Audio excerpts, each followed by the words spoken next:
Tim here. Today I'm going to look at a product that I've been using recently that I really like.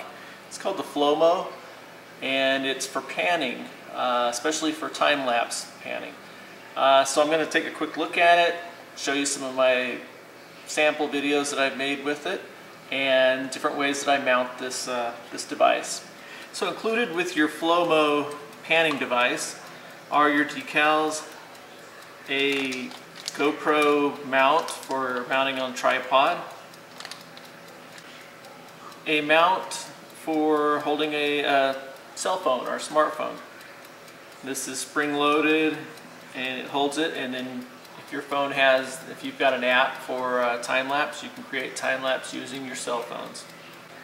Now, if you do much time-lapse photography, you'll know that after a while, just a straight-on shot of whatever you're filming can get a little old.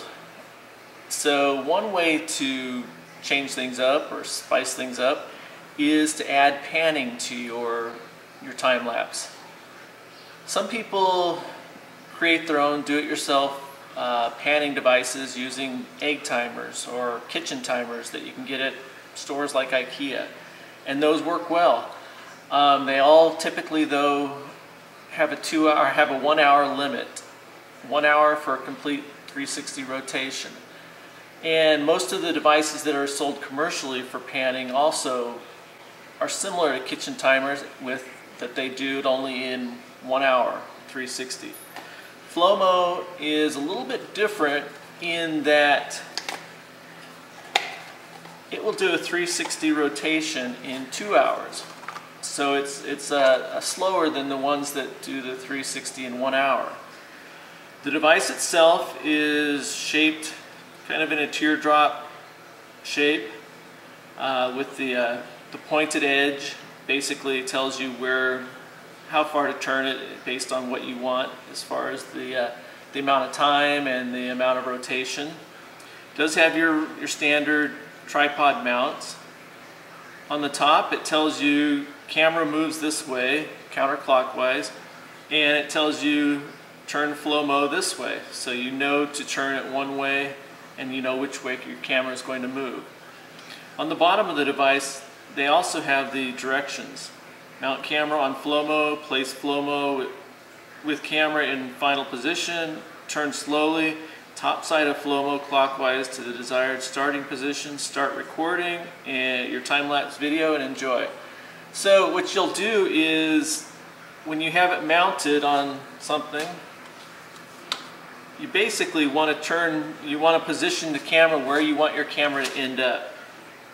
And I'll just go ahead and quickly put my camera.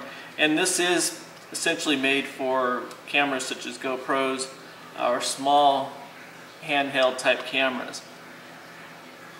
So what I'll do is, if I want the camera to end up at a certain spot, that's where I'll position it, and then I'll turn the Flow-Mow to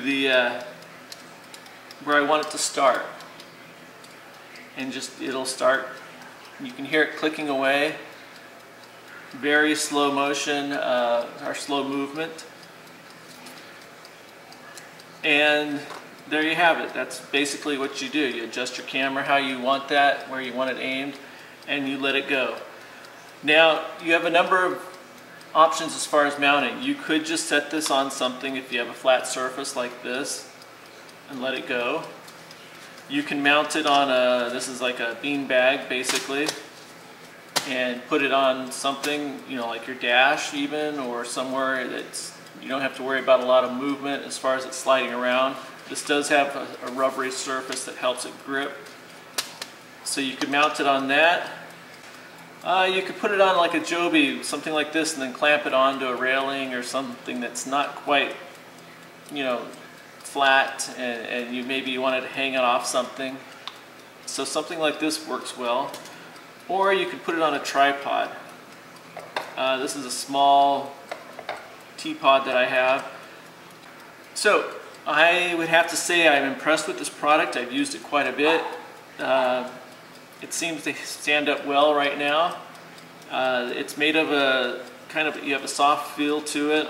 I think it's a plastic, but it's kind of soft feeling, and it works well. You know, you don't see jittery movements. It's pretty smooth because it is going so slow.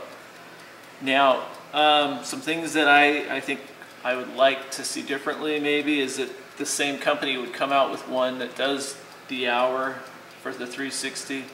I like this brand, so it'd be neat to have another product similar to this, but just at different time intervals. Another thing that I would suggest for them is maybe somehow integrate a level into the top of it, a small bubble level, maybe in this open area right here. I've used this on the side of mountains and in some rugged terrain where the tripod was actually crooked, mounted, you know, at an angle, and then I had to put the head straight like this. And this little tripod that I carry doesn't have any sort of bubbles or leveling system. Now what I've done is I just bought a little level from Home Depot or, you know, your hardware store, and I've used this. I kind of put it on here when I'm adjusting it to get it so that this is level, and so that as it rotates it's completely level all the way around. So it'd be neat to see a little, maybe something smaller than this, little bubble level in here, and I could probably find a smaller one and maybe glue it on here, just so that I'll have something to help level it out. Other than that, I'm really impressed with the product. I haven't had any issues yet. Hopefully I won't. It's, you know, really kind of helped change up time-lapse to have that panning motion. And even at this speed, you know, with the 120 minutes for 360 degrees of turning, if I want, you know, in post or in editing, I can go back and I can speed it up even a little bit, speed up the video to increase the motion. So that's my view or my take on this, and I'd suggest it. I know there's others on the market, but this is the only one I've seen so far that does the 360 in 2 hours. And hope this is helpful, and if you've got any questions or comments, please leave them below.